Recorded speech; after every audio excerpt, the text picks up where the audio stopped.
There we go. All right. Most grateful. Thanks, Bruce. Oh, it's my pleasure, Terry. So one of the things that was clear that when we initially launched Rob Keller, the nutritional supplement line, we actually launched it through a network marketing company called Max International. And they did a pretty good job of, promoting the product and repackaging it. And actually, I was the one that came up with the packaging, so that they didn't do that. But anyway, they made the company from a very small thing to a very large thing in a very short period of time. And then when we kind of retook over the reins of having our, they no longer had exclusivity, and we now had, our ability to navigate our own waters back. We wanted to make sure that our branding was good and our, the labels were, edgy, but not crazy, but we didn't want to look like a prescription bottle. And we wanted our website to be inviting, but informative, and then when you're dealing in the space that we're dealing in, there's a lot of things, at least here in the United States, we can't say, we can't even imply.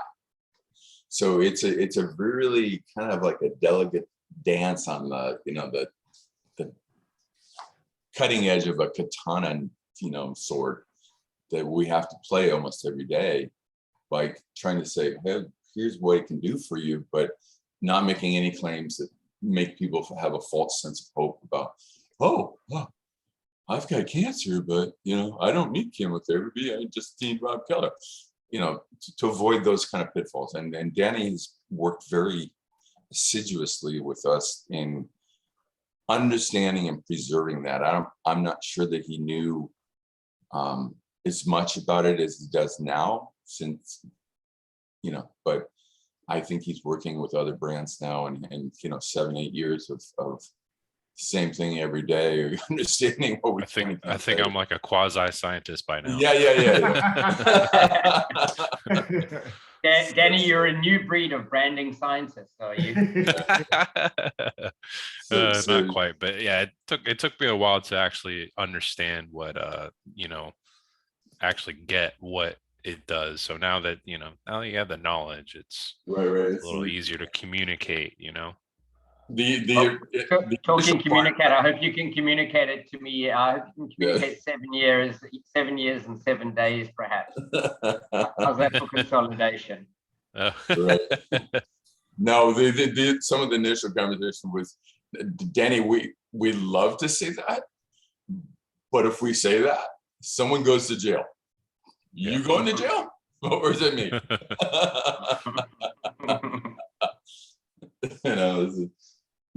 But the thing of it is, in South Africa, you have some more, how do I say it, latitude to be able to express yourself and to enunciate certain qualities of the product that we are handcuffed from doing so.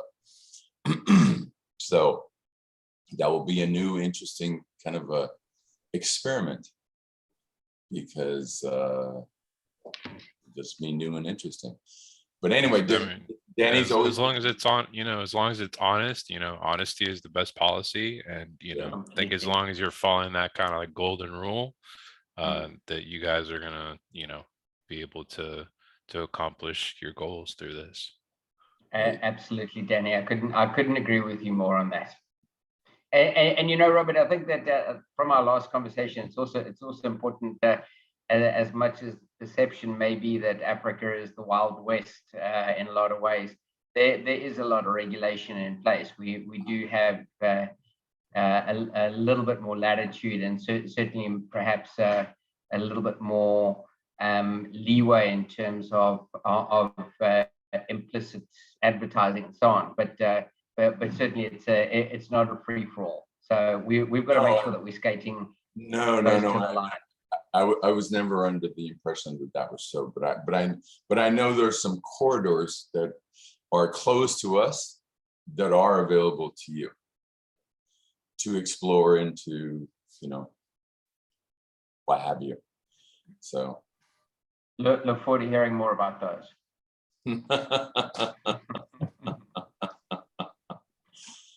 So anyway, any That doesn't need to go on recording. So all just about semantics that we can't actually use. So, Yeah. which is actually pretty silly, you know, when you start looking at like the reviews and stuff from people, and you're like, whoa, this is pretty crazy that like you can't actually claim some of this stuff. But you know, Sad and it is unfortunate. what it is. Yeah. But they can. They can. right, but they can't do it on our site. Exactly. But Then there, we're there is implicitly. Go ahead. there is lots more that what we can do this side than what you can do that side. So for example, is that if you go onto YouTube this side, there's always adverts about the products that can actually help you with blood pressure, diabetes, and I know for a fact your side on YouTube, you don't have that. You don't have any of that kind of adverts. So this side, it is definitely far more relaxed than what it is that side. Right. I think that feeds into what Robert will touch on now in terms of the hows and the whys of the branding and the marketing, and I think anchoring all of that to what you guys are ultimately going to embark on now is going to be crucial. Yeah. Agreed. Because you know, it's all the buyer experience that you're starting to build right now, and you know, you got to talk about the website. You got to talk about the shopping cart. Yeah, who are you going to use? You're going to use who we've used for 10, 12 years. Probably a good idea since we already have all the hooks built in. Who's going to clear your credit card charges? Or if you're going to take credit cards at all, you're going to do some kind of electronic payment mechanism. You got to facilitate for all of that stuff. You know, if you're going to do any backlinking with other sites that are, you know, not competing with you, but are kind of in the same space, and you can all, you know, benefit from each other's exhaust.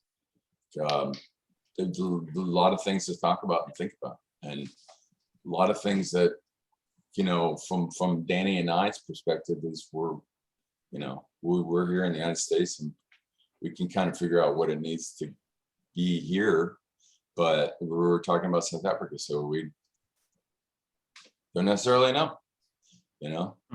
Like I was talking to my, you know, who's got a similar relationship with Marius and I do in the Philippines, as far as exclusive distributor, and I was like talking about, you know, credit card accounts, and he's like, no. And he started naming off all of these, you know, electronic pay things that are from your phone, and I'm going, yeah. It's all, you know, depends on where you are. Everything's different. Yeah. Yeah. And you know, all this stuff has to be contextualized into the whole. You know, you can't have a website and then have a you know, shopping cart and then have a payment modality. They all have to be thought of as a community of interlinking pieces. That if you understand that and you plan from that perspective from the onset, you'll save a lot of time, a lot of frustration, a lot of, I thought that was your job, your job, you know, that kind of stuff, you know. Because it has to, it's a big homogeneous thing. First of all, you go from you know, an impression machine, which is your website. And then you go to well, I kind of like that. And then you go to the shopping cart, which is, you know, how easy is this to buy, and how functional does it appear to me in automatic from the standpoint of, yeah, I get this. And does it seem like a funky site? Like maybe it's like a ripoff thing. They're trying to get my credit card information. I mean, all this stuff goes through people's mind at the speed of light in the back of your head, and it all has to be right. And then, you know, when they finally get all the hurdles through, you got to be able to take their money, which is whatever payment modality is most functional and typical in your part of the world. So it's not an easy thing. That's why I wanted Danny to be part of this call, because with Danny, you're not starting from zero. We're basically going to, you know, our website to you, okay, which is a 95% completed product. And I say 95% because you still have to localize it. You know, the pictures have to change. You know, you may want to have some parts of the website in one language versus another language, and some taglines. I mean, just the details that make it localized to South Africa. And then, of course, you have to tie in the shopping cart. You have to tie in the payment modality. But, you know, it's, you know, if you're going to go visit France, it's better probably to go with somebody that's been there 15 times than to go alone and show up from London at the Gare du Nord and try to find your way on the metro. You don't want to non parlez-vous, you know? Yeah, right. So anyway, that's the purpose of this call, is to one, introduce you to Danny, and two, to give you some food for thought that, you know, as to the length and breadth of what's involved with actually implementing an endeavor like this. There's a lot of pieces and parts. Yeah. Okay. Yeah, like you And got. I can see Davina's gone. He's just like writing. It's like, what? Like even just like, you know, basic stuff like, you know, establishing a domain name that's like local to South Africa, SSL certificates to make sure that you guys like look legitimate. You guys are gonna have to get some hosting. You guys are gonna have to get like a content delivery network, so that way like it pulls up information like, you know, quickly for someone that's like localized, pull from a localized server. Danny, you're just breaking up there. Yep. Sorry. You guys hear me? Yeah. That's much clearer, Danny. Okay. All right. No, I was just saying that, you know, you guys got to get like a domain name that's like local, that so it looks like a South African website. SSL certificates to make sure that, you know, that it looks secure, because I mean, you can't even get into something that doesn't have an SSL certificate anymore. So that's great. Chrome will block you in a heartbeat. No, it's a non-starter. Yeah, and all of them, which is good. You know, it's good that they've made that standard. You guys are gonna have to get some sort of like hosting. You know, we use Media Temple ourselves. A CDN, which is like a content delivery network. So basically, it will feed locally like images, like text, all the things that would take like a long time. Let's say if they're trying to like, you know, reach a US server or whatever, instead of that, it's going to grab a localized server, like, you know, like in South Africa, the closest thing that they have, and it's going to feed them content from there. So if you have like people in different regions and, you know, in South Africa or whatever, you know, like it's going to appropriately pull like information, so that way, you know, you're getting like a quicker site, a quicker load time. You know, and then as far as like web development goes, like, I mean, we have obviously the bulk of it done. So, you know, it's really like where the work comes in is like your guys' target market, like what's going to be your niche. And like Robert was saying, like linguistics, like, you know, some stuff is not going to necessarily sound the same way. You might want to communicate things differently. Like, obviously there's going to be like different mannerisms, and, you know, procedures. So that's pretty much that part. And then as far as like e-commerce, like we use Ultracart because of the billing feature. A lot of other like carts or whatever don't necessarily have that, or it's like a third party thing. This thing does it like right out the get-go. Obviously you got to know like who's going to be fulfilling, like, you know, or are you guys going to be, you know, filling it yourselves? Is there going to be like a warehouse that's going to have to be like hooked into the Ultracart like development? Then like what Robert was mentioning, like a merchant slash transaction gateway.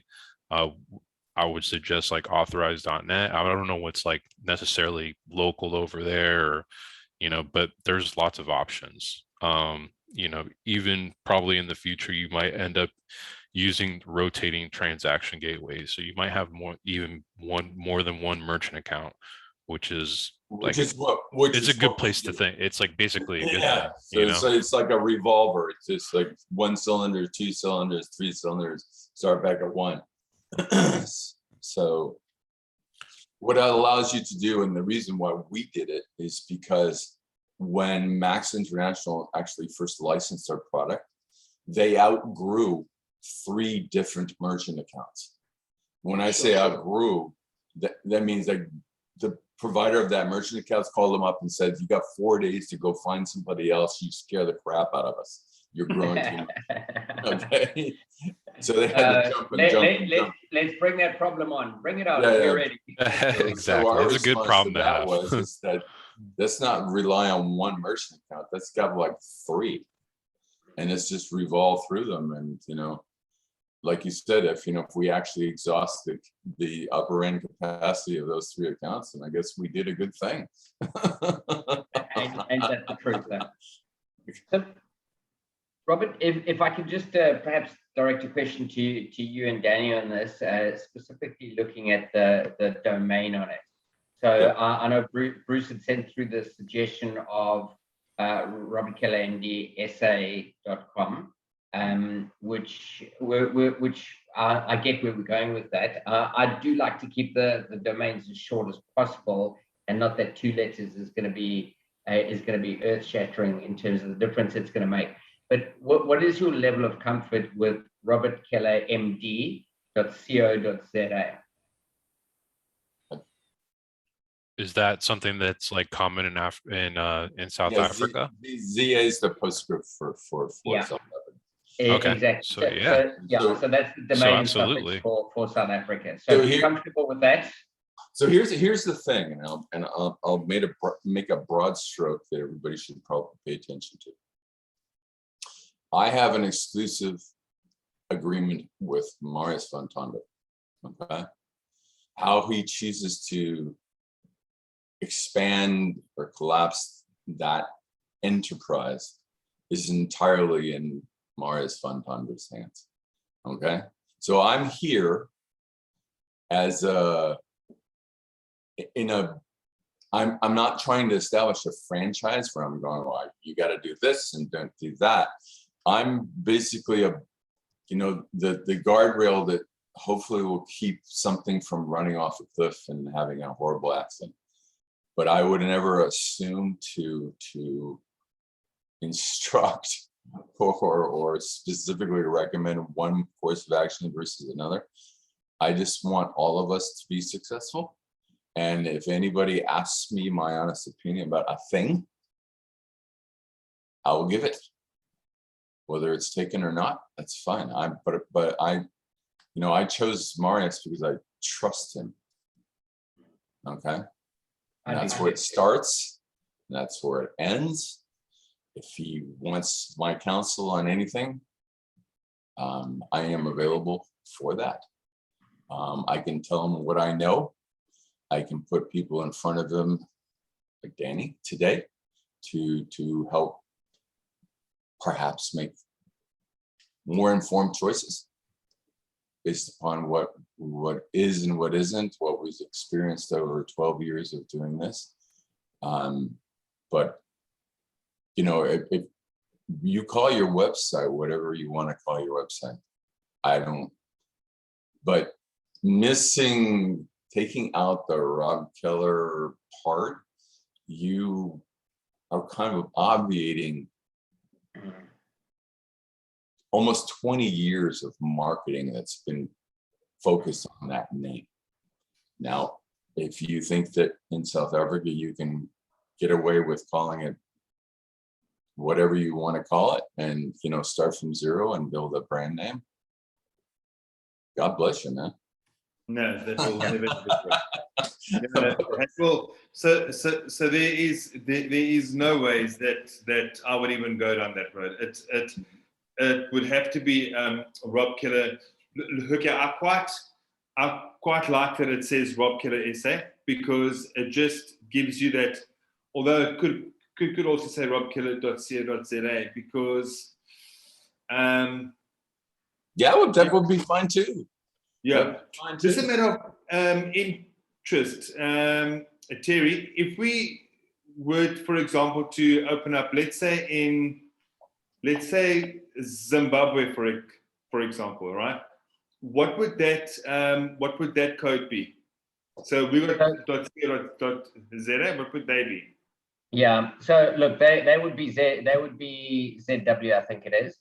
But you know, Marius, I think unless you're establishing, as we talked about when we were sort of strategizing about a whole setup where it's an independent operation under your umbrella brand, for me the thought would be, as you can see with Rob Keller MD, put the time, effort, and investment into a consolidated site, and then utilize that across Africa. So if we're going robkellermd.co.za, the acceptance of the .co.za across Africa is far and wide. You know, with South Africa, being the powerhouse of Africa, there's a wide level of acceptance, and with it being a .co.za, there's a wide level of comfort with that. You know, I mean, South African companies are trading extensively into Africa, and most global companies come through South Africa into Africa, aside from your primary industries.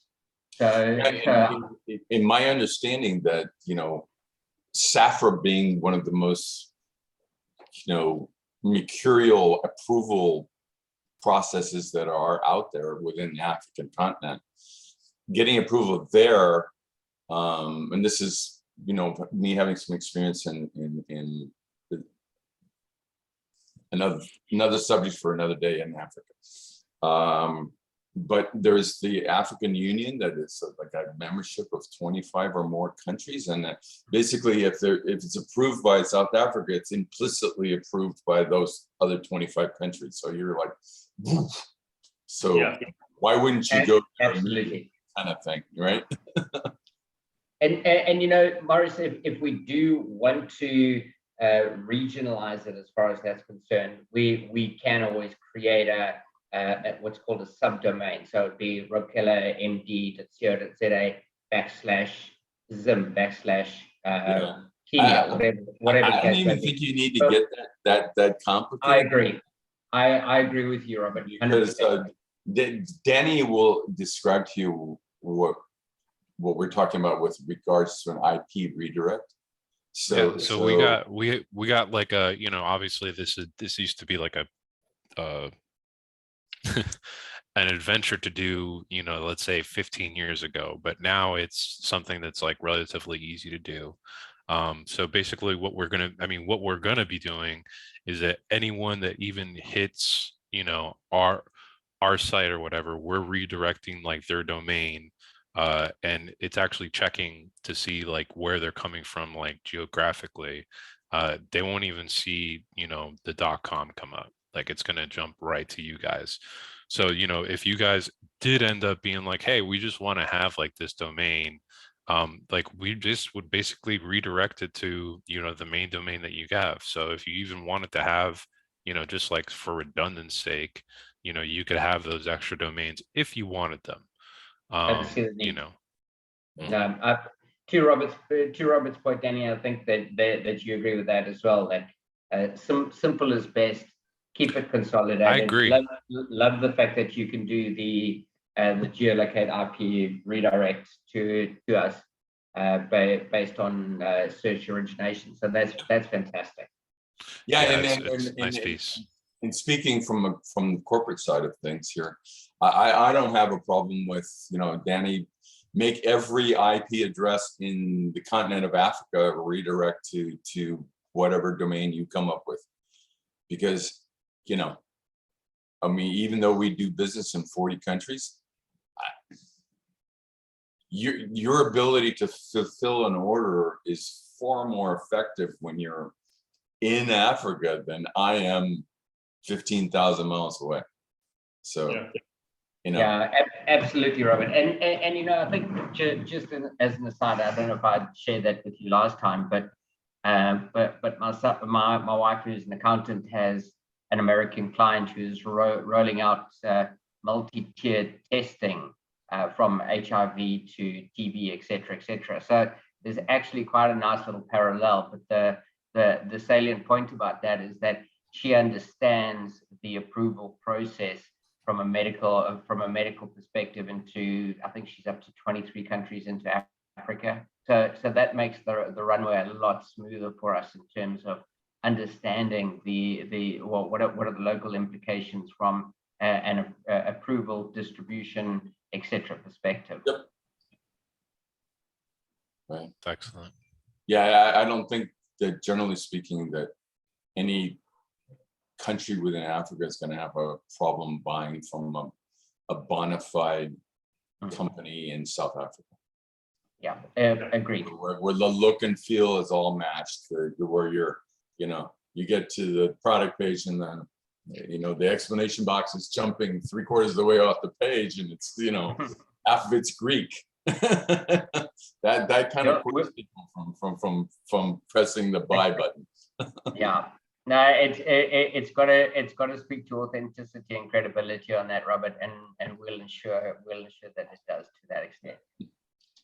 Danny, if I can ask, what have you built? What platform have you built the website on? We pretty much, the front end is just like standard, you know, standard standalone, and like our actual cart is done through UltraCart, which is like basically like the merchant takes care of like you know, all the reports, takes care of like, you know, all the auto ships, takes care of like keeping all the customers like organized, takes care of like, you know, warehouse logistics. They've been doing it for like such a long time, you know, and anything that like might like pop up or whatever, you know, they're able to get their hands dirty. You know, it's not just like let's say like a Shopify and, you know, oh, okay, well, you got this going, but then now, you know, for these payments, you got like, you know, you got 1,200 different subscription like payment things, but that's like a third party.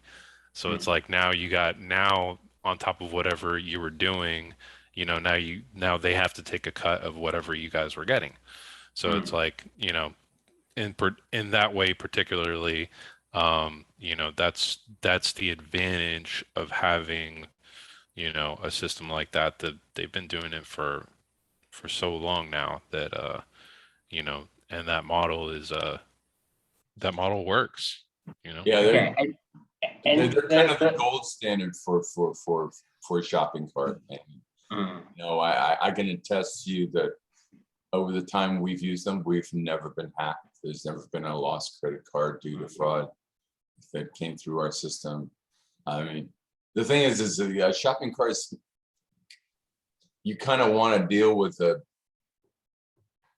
biggest guy in the room, you know, who's basically got 150 people that are just worrying about security, you know, because if you get hacked and people can trace back the hack to your website and that their information and their, you know, money was compromised, you're done. Yeah, it's good. I agree with you completely. Danny, we're going to be operating in the WordPress front end environment. Back end is going to be WooCommerce. Are you comfortable with that? I mean, yes, this is what we've set up is not, we haven't set it up in WordPress. So that would be something that we would like, basically have to like set up from scratch. There's some limitations. WordPress particularly is. Sorry, Danny, you're breaking up Oh, there again. sorry. Can you hear me now? Yeah. You hear me now? Hello? Yes. Yep, perfect. Okay. I if you were to ask me if I would have a choice, I would suggest sticking with UltraCart and doing the front end development as we have it. And I think that's going to be the most effective way to do it. You can go WordPress, but as we know, that's like it's got lots of vulnerabilities as far as WordPress goes. Now, I'm not familiar enough with WooCommerce to know if they have a subscription-based service, which I know that's like a part of, that's part of like the, what makes this So viable. what Danny's telling you that our website is our own confection. Okay. Okay, so you've custom Go to coded that WordPress. top to bottom. Yeah, if you Correct. go to WordPress, what do you want? Cherry, vanilla, or walnut? You can have any flavor you want. Cherry, vanilla, walnut, right? You want one scoop? Kind of. It's basically. I mean, as far we have it, we can build it to make it, suit your needs, hit the target market, adjust linguistics. This would be the most ideal way to go down. That's what I would suggest, to just do it right the first time and and do it that way. Yes, we could, I mean, I'm sure we could probably put it together with with WordPress. I'm sure that you could, or Shopify or whatever. But like I said, this is the way that we've found success. And So Danny, I think just for the sake of clarity, we're pretty much exclusively WordPress. We've got some experience in Shopify, but to your point earlier, Shopify is kind of Lego do it yourself, and we're gonna hook you in for a lifetime subscription as long as your site is active.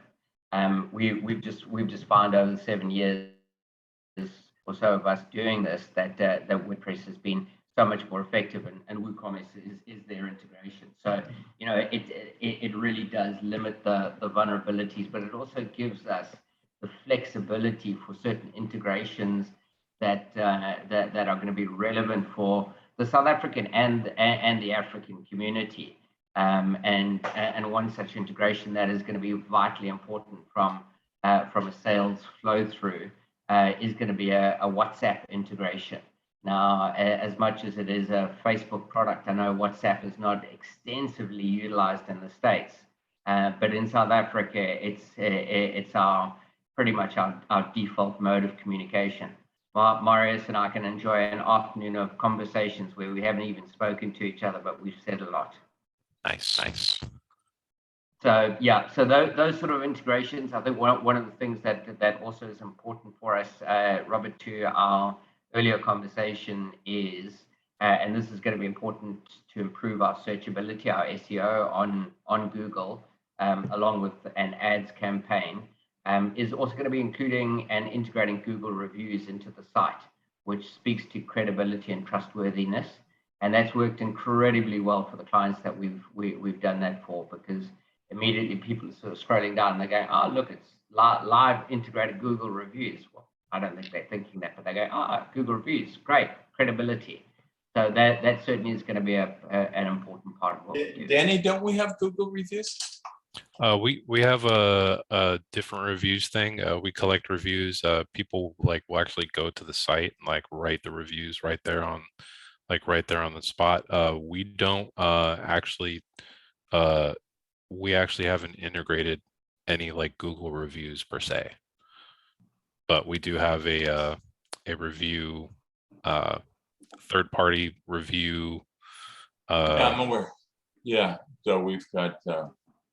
I don't know, we got 335 some odd, 5-star reviews on OGF, and we've got another 50 more that we haven't even posted yet, and probably 1,000 more that we just can't put up there because of FDA and CFC regulations. Yeah, absolutely, Robert. And I think to Maurice's point earlier, that's the area where we perhaps and I'm going to talk Africa, have more latitude is market-based reviews. And for us, that integration is beneficial, especially when they go into Google and they're saying search there, and then Google My Business next to it, and you can sort of check the corresponding reviews on that. So reputation management, especially considering the nature of the product, is going to be a formative part of what we do.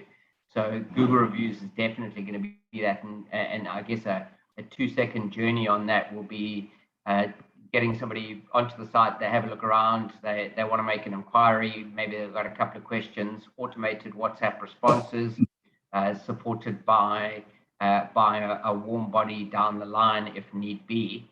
And then once we move past transaction to delivery, that's then going to be supported again by a follow-up WhatsApp.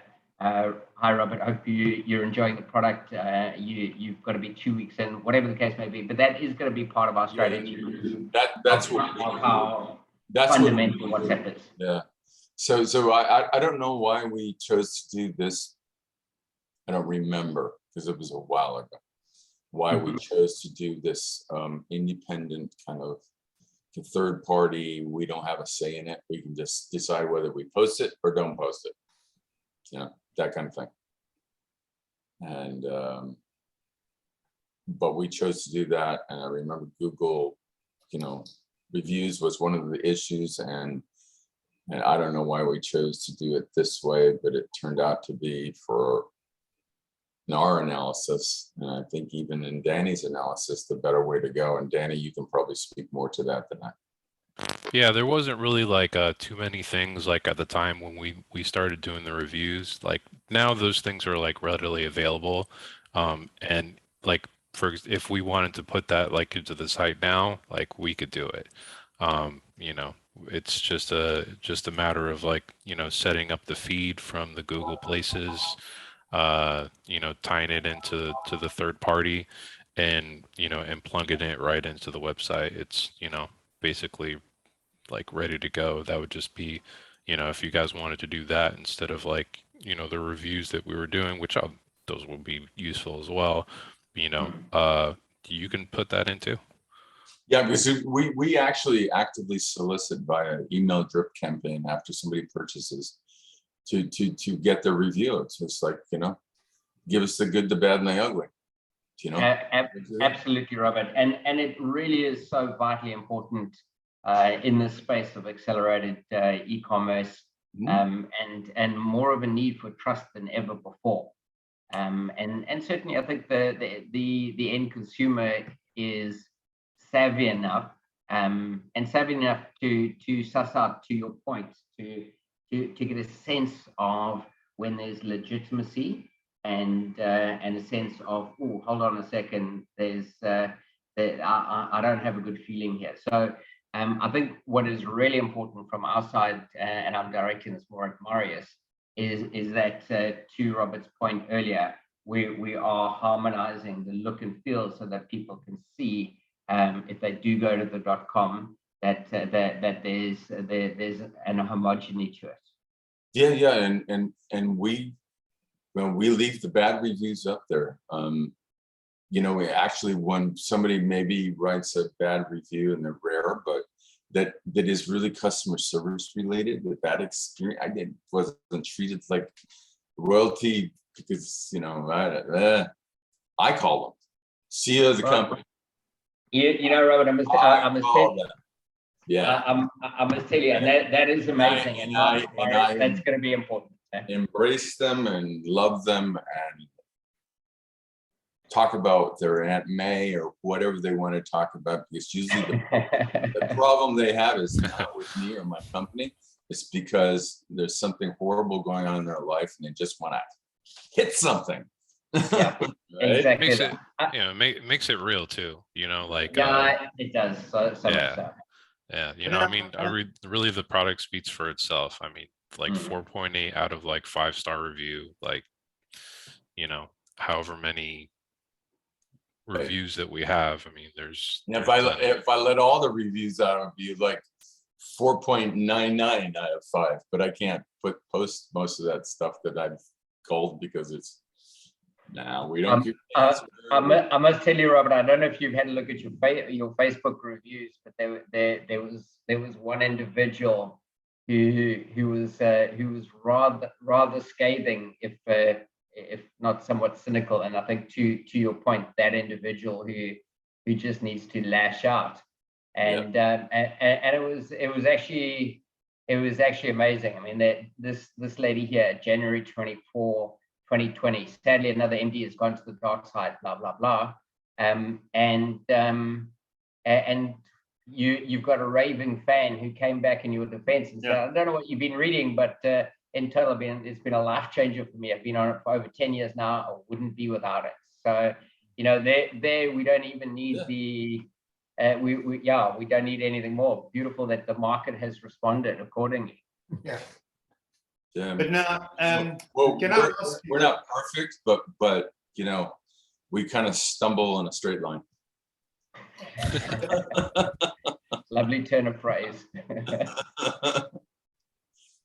what I want to know is on Google, if you do a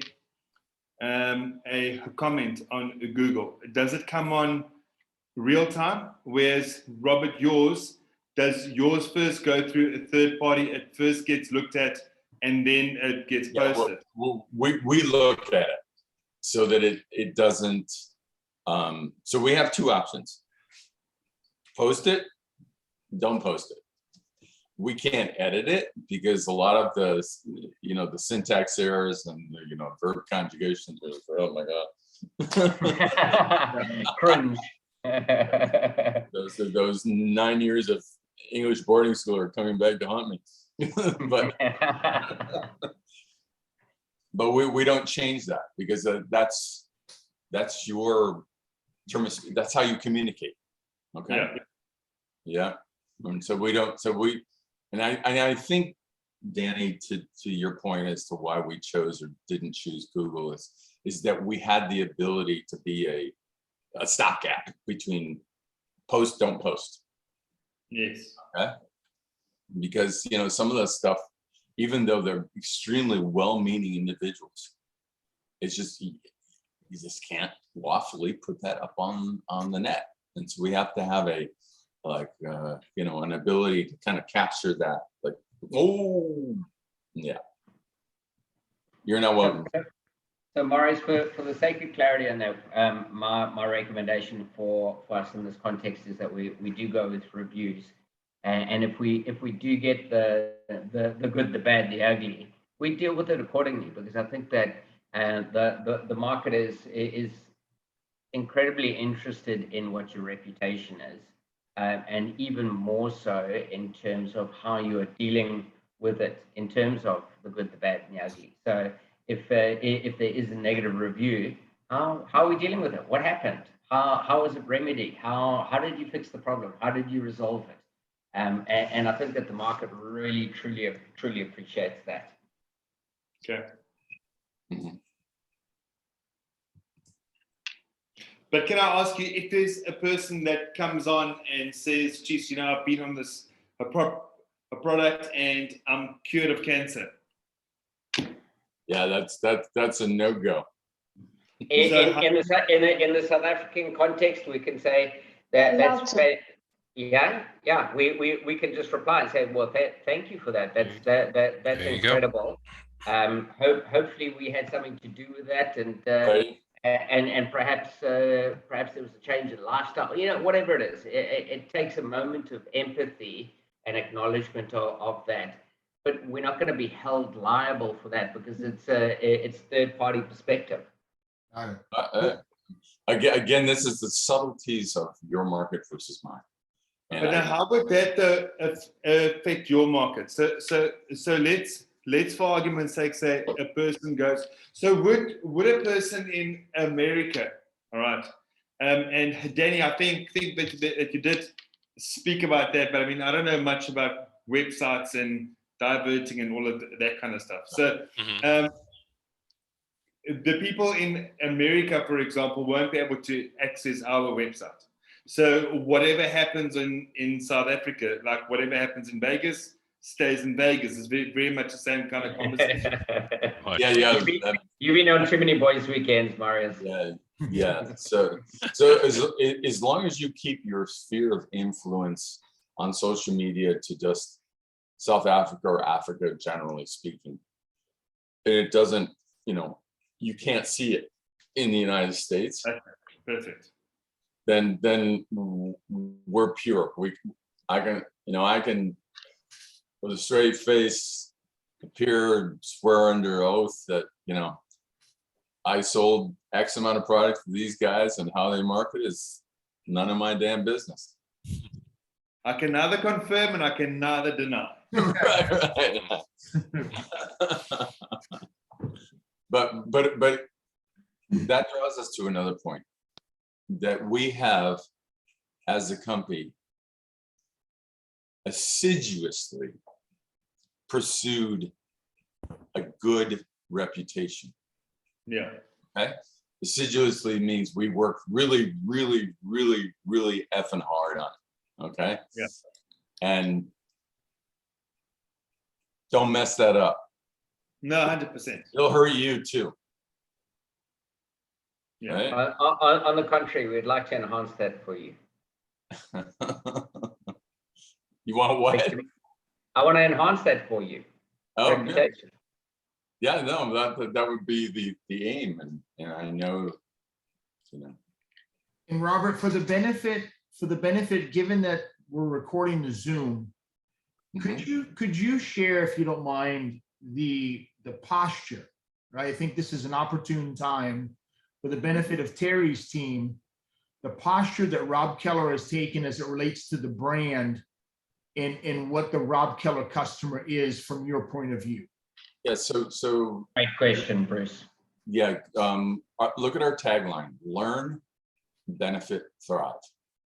And that's kind of the zeitgeist of what we're about, is that we, you can go to our site, and if your buddy told you to go there and you got to buy this and don't ask any questions and just buy it, it's what you need, that's fine. But if you want to crawl under the hood and take off the head of the engine and inspect the cylinders, and we got all that for you. And we'll inundate you with data. Inundate. Okay. So as far as you want to go, as far as your research path goes, we provide that. And so if you look at the panoply, the full spectrum of people we deal with, we're dealing with individual consumers, we're dealing with homeopaths and naturopaths, we're dealing with doctors, we're dealing with spa owners, we're dealing with people who own fitness clubs, we're dealing with, I could, you got a half hour, I could go on and on and on with who we're dealing with. But each of those individual market types are looking for different information.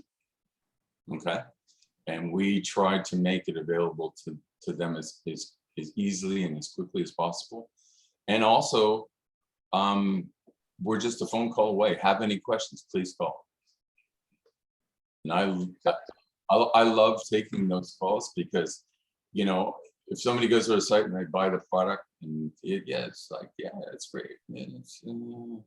But, if it comes to, paying this bill versus our bill, it's like, well, I feel fine. I don't need that product. But if they spend 20 minutes with me, trust me, they don't want to ever have that bottle 10 feet away from them for the rest of their life. And I'll give them all the factual reasons why that's so. So a well-educated customer service department, I think, is important for really causing this to get crazy in Africa. Completely agree. No. And you've already got some great resources available directly on the site anyway, Robert. So there's a lot that we can tap into there, Morris, to build that credibility, and as Robert says so rightly, educate the market in terms of why. Exactly. Also, are we able to, and I say this word very lightly, but are we able to steal some of your reviews that's that side on your website, just to like build ours up a bit? Absolutely. I think probably for the initial, you probably want to go with our reviews that we have. And then what we can do is like for specific pages, we can set up that review system like with your guys' domain. So that way you can start like building like your own reviews over there in South Africa, and I guess like, let's say the continent. But you can actually start building that. And then that way, like, when we're ready, okay, now we got like enough reviews to like look legitimate, and we can make the switch, and have that stuff like on the front page. You're breaking up there again. I'm sorry, can you hear me? Yeah. Okay, sorry. I'll try to talk a little slower. I think this mic is probably just not picking up the enunciations here. So basically, what I was gonna say is, for the initial, you can totally use what we have. You can use that we can place it into the site. And what I would suggest would be keeping like an open one for like the individual pages. So like, let's say like OGF and NGRB, and that way like you guys can start like collecting collecting those reviews, or like people start filling out those reviews, or like just keeping it out offsite, kind of like what Robert was mentioning, like a targeted email campaign to see like, share with us a review, share the link, and then build it up that way. And then as soon as you guys have like enough, we can just plug it right back in, and it was like nothing happened. So yeah, like I guess for redundancy, Initially, they're only importing OGF, whether GRB plus in our other supplements will be something that come down the pike in the continuum is up to Marius. Yeah. So the GRB would be the critical factor. Robert, if I may ask, and I know that this is a little bit cheeky and certainly coming from a place of it's a little bit self-serving, but when you do send the container over, would you slip a couple of the glutathione sports drinks in? I'd like to send a couple to Marius. I don't know if he has any left, but no, I've got nothing left. He's holding out of me. He's keeping all of his supply and stash to himself. that stuff works really well. Yes, it is absolutely phenomenal. And the big thing is that you can actually feel it. That's the most craziest part.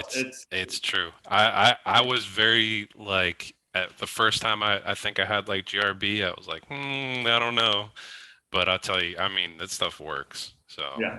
And again, Danny has been instrumental in creating the new packaging. We used to have it in a box, and then we Robert, we can't see it, eh? Huh? We can't see it. No, it's you would have to take off the. You would have to take off. I've got it on the website. I've got this on this. The reason why I'm asking about this, and I was tongue in cheek in terms of sending some over. I'm going to get it anyway.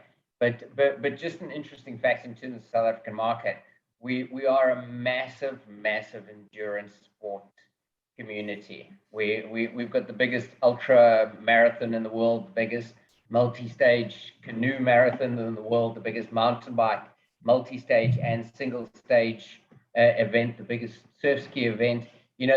For a little country on the arse end of Africa, it certainly punches above its weight in terms of the endurance sport. So And Robert, certainly the target market that we're going after initially, there's a big component of that. You know, these are successful entrepreneurs who now can Love sneak it. out on a weekday afternoon and go do some mountain biking. And I think, as we touched on briefly last time, Danny, with the gents, you know, we don't use things like cycling as a mode of transport. It's sport and it's proper, and you know, the guys will arrive with $10,000 bikes, etc.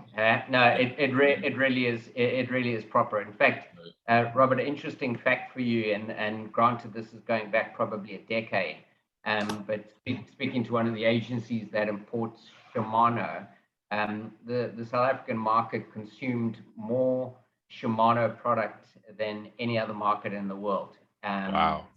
And that really is massive. So you know, it does speak, when I say that they're high-end product, what they call their Dura Ace product. So it really is quite interesting in terms of the uniqueness of the market in a lot of ways.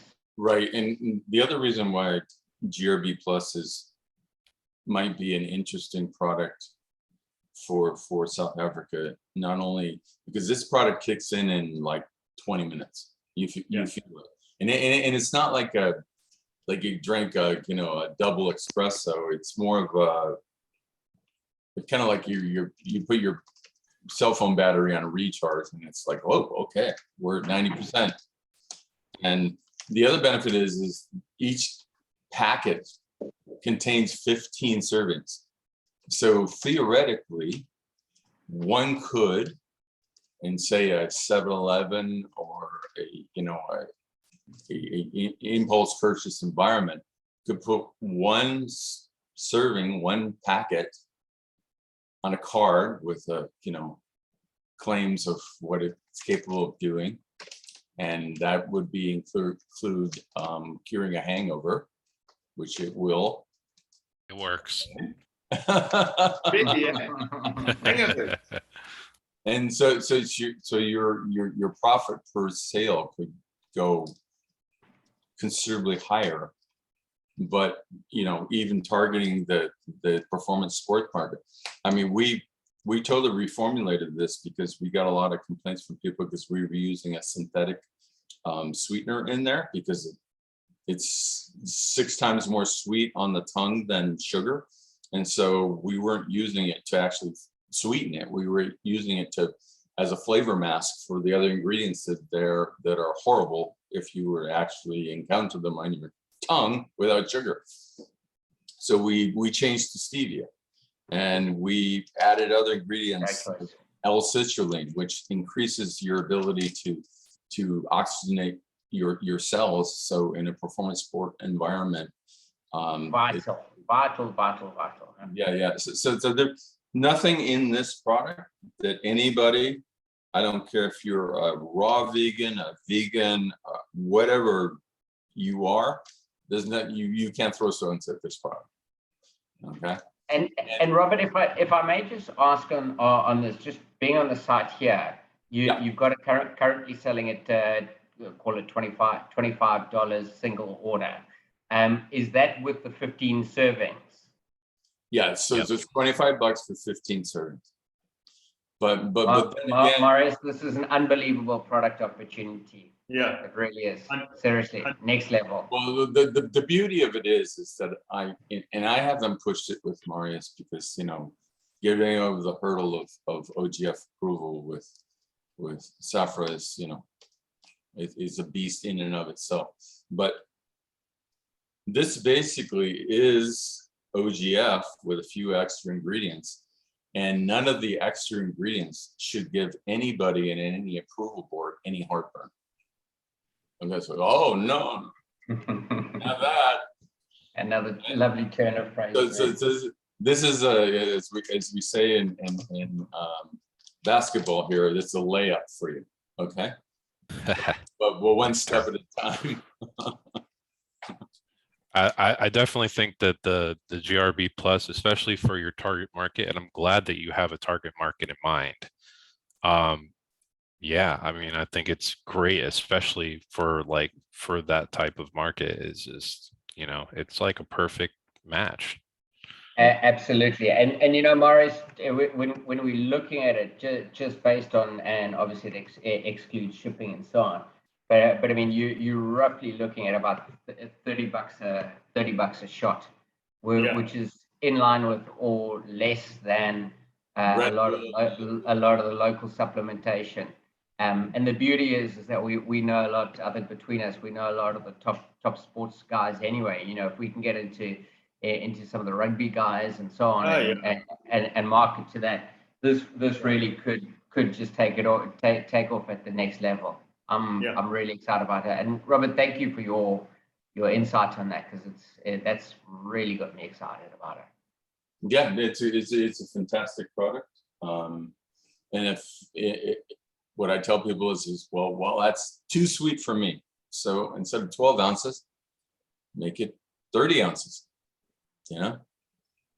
My grandmother hated the taste of raw water. It would actually make her gag. And she always put lemon in her water. So this is kind of like the counterpart to lemon, except it's doing your body enormous good. Robert, could you make the comparison between the Rob Keller brand and the Gucci and the Chanel brand, just to sort of anchor that, please?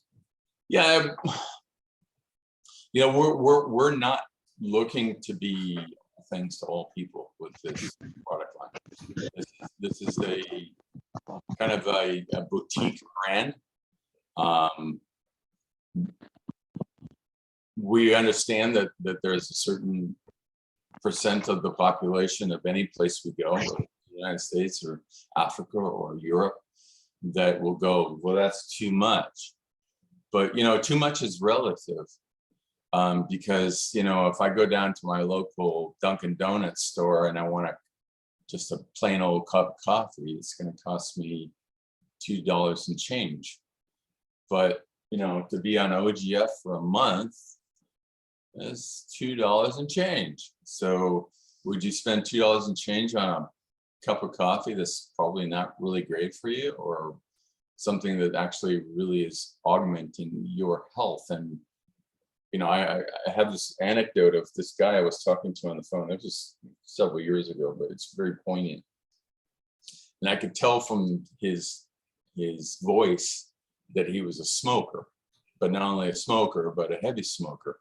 And in the United States, we have, in many states, what's called a sin tax. So if you buy a tobacco product, there is a very substantial tax added to that. And I know this guy was from New York, so his area code. And so how many packs a day do you smoke? And he says 2 packs a day.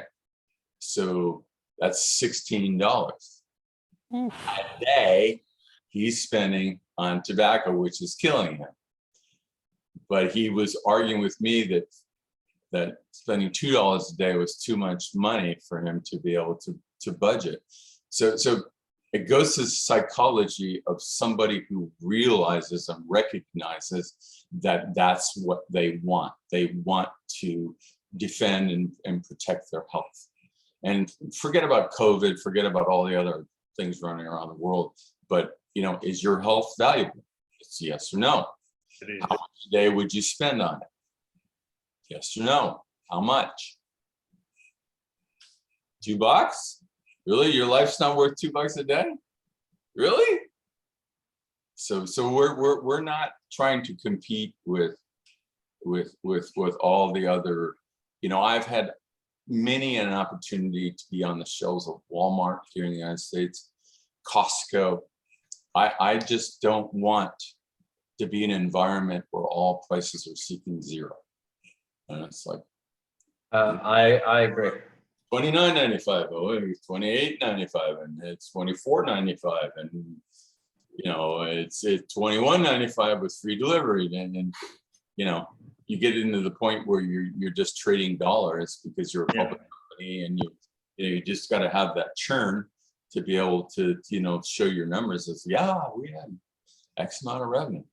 We're not that company. I mean, everybody know who Chanel is, right? The brand. the Yeah. handbags, the perfumes. Yeah. You know how many people actually run that company? 20. Probably about 10.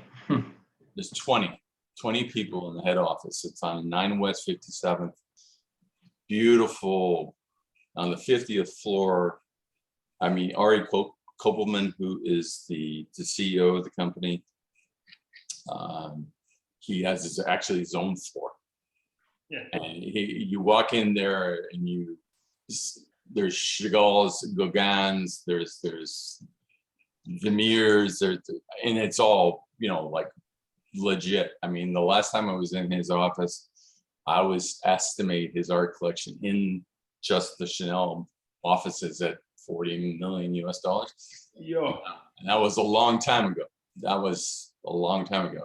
And I know this because my wife worked for them and she worked at that office. But, Chanel, you know what their sales tactic is when you go in? They size you up.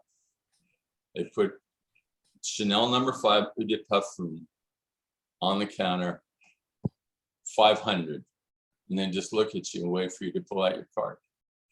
It's just like, if you're a buyer, you're not a buyer. Yeah. Next. Okay. Exactly that. And guys, that's not, look, for someone hearing a CEO of a company make that statement the way Robert just made it, it may piss him off, right? But I'll tell you this, because I've done extensive active comparisons in the market. You're not going to find, and Robert, you correct me if I'm speaking out of turn here, sir.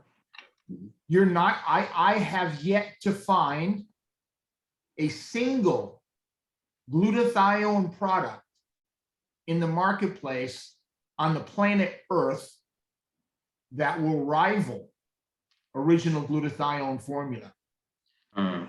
Period. Full stop.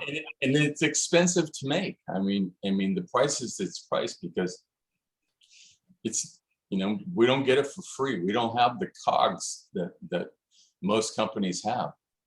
Our cost of goods is high. I mean, ridiculously high relative to, in fact, one of the former owners of Max International, who then went on his own, he just came out with, well, not just, but a couple months ago, came out with some kind of a glutathione supplement. And being in this space for as long as I have, I looked at it and looked at the ingredients and said, holy crap, he spent more on the packaging than he did on the ingredients. Literally. Imagine that. Not theoretically. I mean, I know what this stuff costs because, I write those checks every day. But that's the the hype versus the outcome, And Robert, I think it simply speaks to the value proposition. That value is in the eye of the beholder. Yeah. What is the value between a Ferrari and an entry level Peugeot, as an example? Right. One costs a hell of a lot more than the other, but the perceived value and the actual value for the user of both is completely different. So we know where we're positioning this. We're under no illusion that we certainly are targeting that upper echelon. And I think that's what Maurice Davina and I are really excited about, is that there's a plan in place for that. Gents, I do need to start winding it up, but Danny, if I could just ask you a couple of things. You were talking about reviews a moment ago. Do you have a library of video testimonials that we could use, or that we could get our hands on? Well, right now we have like a couple golf reviews. That's something that you would have to ask Robert, as far as like what else they have as far as like the reviews actually go. What I've seen is like a couple of like new golf reviews from like scratch golfers. which is like I don't know if you guys are familiar, but scratch Yeah. golfers are, yeah. But got a couple of Torres a those. par 68, he shot a 68. That's scratch. Yeah. So we have 2 of those right now. So like, those are the most recent ones I've seen. I'm not sure if there's any other ones that I'm familiar with, or if I've seen them that they've been from the past. But that's kind of like where we're at with that. So definitely in Robert's court. We have a collection Right, of videos that are on our YouTube account. Some of them are hidden because of, we in secondary review, we said, well, yeah, it's a little out there from the standpoint of claims. So we hidden them. They're still there, but they're not active. I mean, when you go to our page on YouTube, they don't show up, but they're there simply because we didn't want to take them down. But we actually have a pretty good catalog of videos that are on there, and you might even see my ugly face a time or two on some of those. Yeah, and I'm sure down the line, which kind of brings me to the second, and certainly from my side, Danny, the final question. Can we I guess with Bruce's ever efficient assistance on this, just keep in communication with you. So as we're going down this avenue, and there may be certain collateral that we need, be it a video, be it image headers, whatever the case may be, that we can approach you for that. Absolutely. Yeah. I mean, like, obviously, like what Robert's trying to provide you is basically like a jump off point. Everything's there. Like we've, as far as like the way that the machine works, we got all that, but we understand that you're going to have a certain target market, and I think that just as far as like the product goes, it's gonna work like in that sort of thing, and that being said, I know that there's probably gonna be things like you might want. Sorry. Your speaker again, Danny, your mic. Oh, sorry about that. All right, can you hear me? Yes. Yep. Okay. Like what I was saying was, there's definitely, you guys have a certain target market, and I'm sure that they're gonna have other items creatively that you're going to need to have that are going to be maybe different from what our target market is. So yes, I will be available for that. Whatever you guys need, I'm going to try to help you guys in any way I can to get this puppy off the ground. Fantastic. Terry, let me say this because this is being recorded, okay, and your people are going to hear this, right?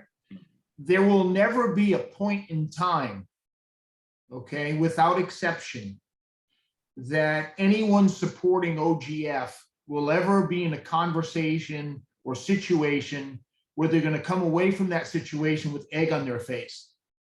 This is the real deal in every way, shape, and form, and the level of integrity that exists here in a vertical that is just it relies on, right, generally speaking, for anybody that knows anything about the supplement space, it's heavily reliant on the spin, the hype, the plays on words. Period, full stop, end of story is what it is. Can be quantified a million different ways, right? When you make the active comparisons of original glutathione formula in the marketplace today, global, it stands alone as the best product, period. Of that, I have no doubt, Bruce, and that for many reasons is one of the reasons why I am super excited about this project, because it really does stand out. So yeah, fantastic. Thank you for that, and thank you for your ongoing support as well. 100%. And one final thing, forgive me. Robert's a pretty humble guy, as you guys haven't guessed already. When you get this man in front of the who's who of whoever the who's who is, however you define the who's who, right? there has never been a single question that this man can't take to the nth degree with whoever, no matter how many digits or vowels or, after someone's name, right? This guy, this man here, Robert Harrison, will take that where we need to take it, right? So there's always going to be that type of support from our end. Right. Fantastic. Marius, And thank you for that. Marius has challenged me on that a number of times. So I've got this disease. I can't even pronounce it. But what do you think?